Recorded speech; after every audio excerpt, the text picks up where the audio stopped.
Once you speak about thematic roles, then you would think, okay, what about syntactic roles? Like we have subject, object, and then here we have agent, theme, or agent, patient. How does that relate to that?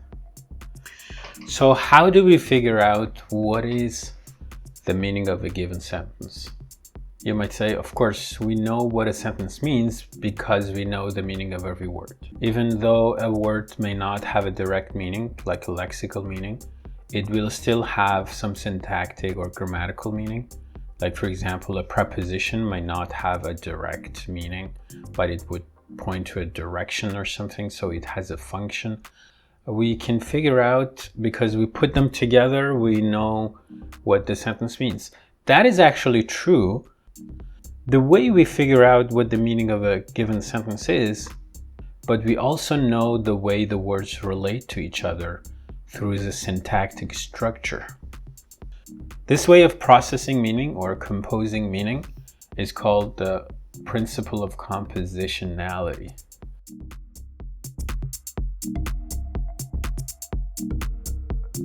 For example, if I tell you visiting relatives can be boring, of course the meaning of each individual word doesn't change.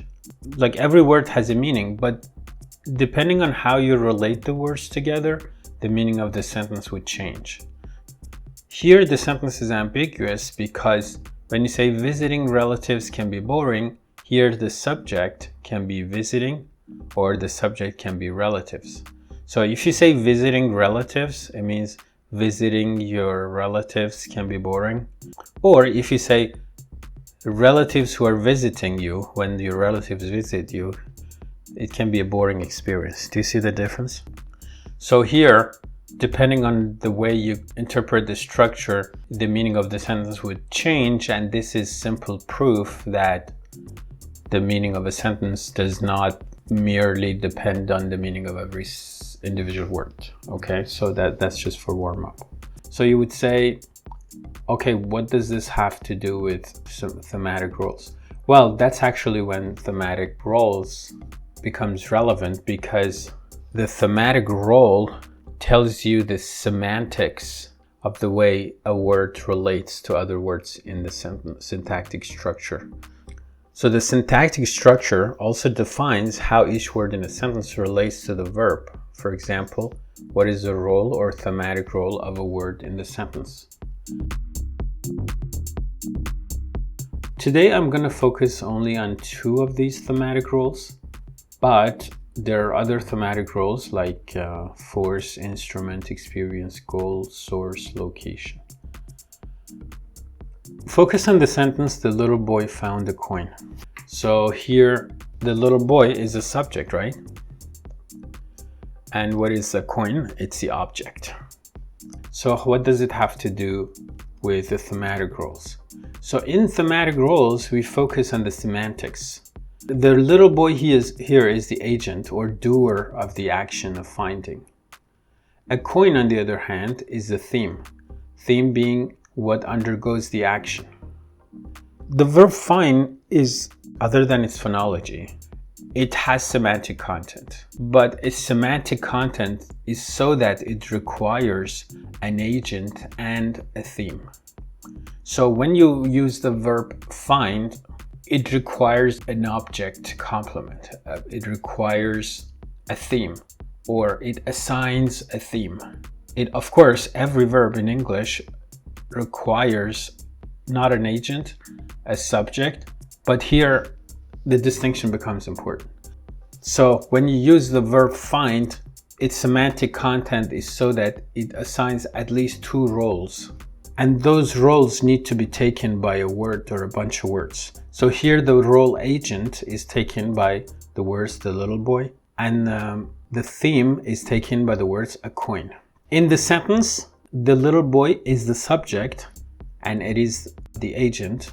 A coin is the object and it is the theme. But that doesn't have to be the case all the time. What do I mean by that? I mean that subject and object are not the same as agent and theme. So this implies that there can be a subject that is not an agent and an object that is not a theme or the theme. So if I say a coin was found by the little boy, the subject is a coin and there is no direct object. But the agent is still the little boy. So if you compare these two sentences, so in the first sentence, here the subject is the little boy, the object is a coin, the agent is the little boy, and the theme is a coin.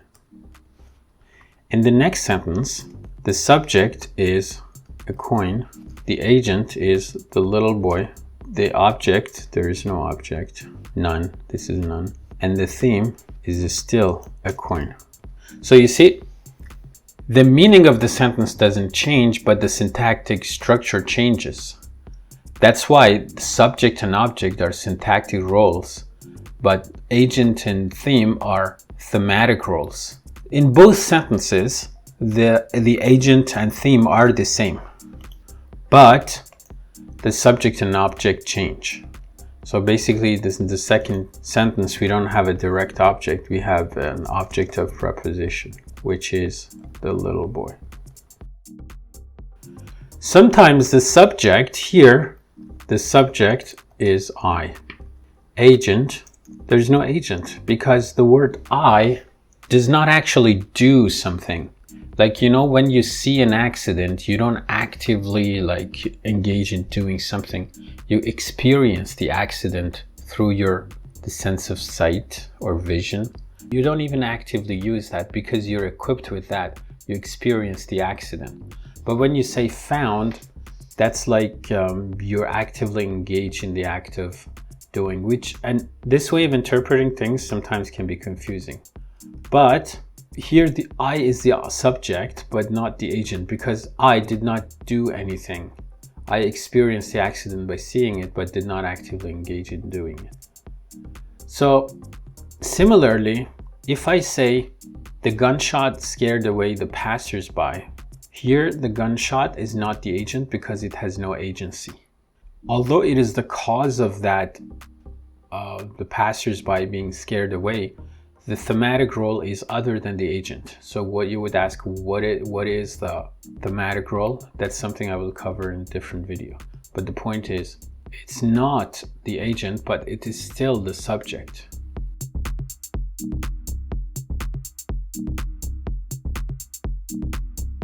So agent is an entity that performs and initiates an event. So you need to initiate that, not just cause it. So when you say John pushed David, here John is the agent. And when you say Erica washed the dishes, it is the agent. And it is, of course, the subject. When you say the book was written by Robert, so what is the thematic role of Robert? So you see, it is not the subject, but it is the agent. When you say Carl ran, Carl is the agent. When you say Mary called Carl, Carl becomes the theme. Mary is the agent. So thematic roles, or you can also call theta roles.